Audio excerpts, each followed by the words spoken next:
They're starting right now.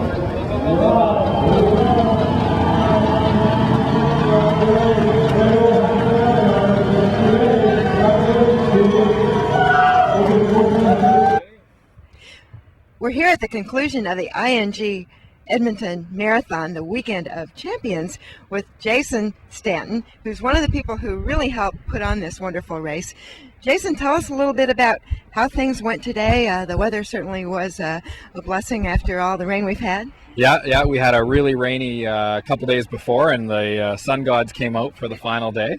And also, it was just an absolute perfect running day in terms of temperature. Nice and cool at the start, heated up, but just enough. And the hot weather now is out, but most of the marathoners are in. But we're really, really happy with the way the weekend came out. Yeah, it looks like the half marathon was a huge race today. You had people from all over the place, from 9 countries and from lots of provinces. I didn't count them, but certainly people from lots of places. And runners were really happy with the way everything went. Can you tell us a little bit about the volunteers? You needed a lot of them for all the turns on these courses. Yeah, it is a winding. It's through our beautiful river valley here, so it is a bit of a winding course. And we were lucky, not only the City of Champions because of the events we put on, but also with the volunteers. They were all out in full force on every little corner that we could find a spot for them, and we had more than enough people out there. But the half marathon, you're right, it really did prove to be a huge success, with it being the national championships.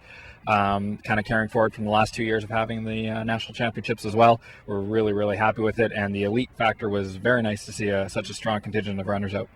Yeah, it really was amazing to see. You actually had a pretty good race for the men there at the end. Yeah, both the men's and the women's race, actually, to have them within a few seconds of each other on a half marathon distance is pretty unique, and we're pretty lucky to have that. Right. And one thing that's pretty obvious with all the major events you've had here, things like the World Master Games and the IAAF World Championships in Athletics, and last year you had the World Half Marathon Championship. You have a lot of experience welcoming athletes to your city, don't you? Yeah, it seems that's why. And back to your other comment about the volunteers, that's really where it comes back to. We're able to get those events because we can host it with the right people, and getting volunteers out on the corners and making sure that the whole city is welcoming the new athletes to the city. Well, Jason, thanks for taking some time to talk with us, and we look forward to seeing people at the ING Edmonton Marathon next year. Thank you very much. We have here the champion of the half marathon today, Steve Izaduk. And Steve, tell us about your race strategy today. I'm pretty fit right now. I am training for a marathon in October, so pretty much coming into this race, I just wanted to run hard from the start and just to sort of mix it up with the rest of the guys and be in that lead group the entire way. And when I felt strong, just push it and test the other guys and see if I could outwork them. Looks like they hung with you until about the last couple of kilometers, but then you put in a couple of surges. Did you plan it that way? No, I mean, we had a good group, and I really thought as we got going that it was just going to turn out to, maybe 400, 800 yards out. I thought it was going to be a sprint. I think at about 14K, I dropped off the group. They probably put about 5 seconds on me. And I just put my head down, I started to work, I reeled them back in, and then I told myself if I do get them back, I'm not going to sit with them. When I do catch them, I'm going to push it. So that's where I made that move. A little bit after that, I think Michael Booth dropped off a bit, and then it was Jim and myself, and I just kept pushing, and his breathing got further and further away, and then I just pretty much focused on the finish line.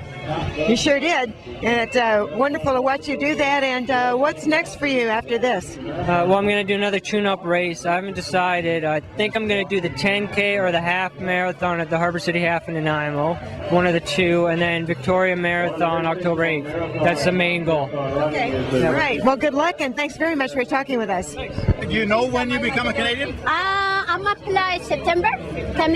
This September? I don't know. Maybe next year. When did you arrive in Canada? 2001 World Championship in Edmonton. Yeah. Came over for the World Championship Yes. and stayed? Yeah. So was Edmonton the first city you saw in Canada? Yes. So you've come home, huh? Yeah. I've heard for so many years that when you start to run in Ethiopia, there's a big advantage. Is it altitude? Do you run it? Oh yeah, it's high altitude. Yes, that's why everybody fast athlete. When are you training high altitude? When I compete low altitude, everybody's fast. We have here Canada's new half marathon champion, Lucy Smith. Lucy, tell us about your strategy in your race today. Well, today was supposed to be just a really solid, hard effort for me from start to finish to have my last kind of sharpening run before Ironman in 2 weeks. I'm going to race Ironman Penticton. So I wanted to stick with the leaders because I wasn't sure how fast Ludmilla would take off, but it turns out Ludmilla wasn't a factor today. It was Aster. So my strategy was to run really solid and stick with Aster and see what happened over the last 5K. And so you stuck pretty close to her, and you came in not too far from her, but in the meantime, you won the national championship. How does that feel? Yeah, well, it's true. I did know that I always know racing Aster that she's not yet a Canadian, so there was sort of like that aspect. Well, I could just be here and I'll be top Canadian anyway, whether I'm second. But at the same time, it's a race, and I wanted to race Aster, see if I could, come across the line first. She's really competitive. She was a little stronger over the last 600 to 800 meters than I was today, probably because I got that endurance legs, but anyways, the track legs right now. But yeah, it was. I'm really happy. It's the closest I've been to Aster in a couple of years because I've taken a bit of a break to have my second child. So it was nice to be back there again. Yeah. How does it feel to have a national title? It feels great. I actually, believe it or not, this is my 18th. You're 18, all right. This is my 18th national championship. The new national title. between duathlon and road racing and cross country, and it's kind of interesting. I feel like I'm kind of racking them up. Well, congratulations on all the many different kinds of things you can do, and we look forward to see you in the Ironman. Is that right? In Penticton in a couple of weeks. Yeah. Good luck with that. Thank you. Thanks. All right.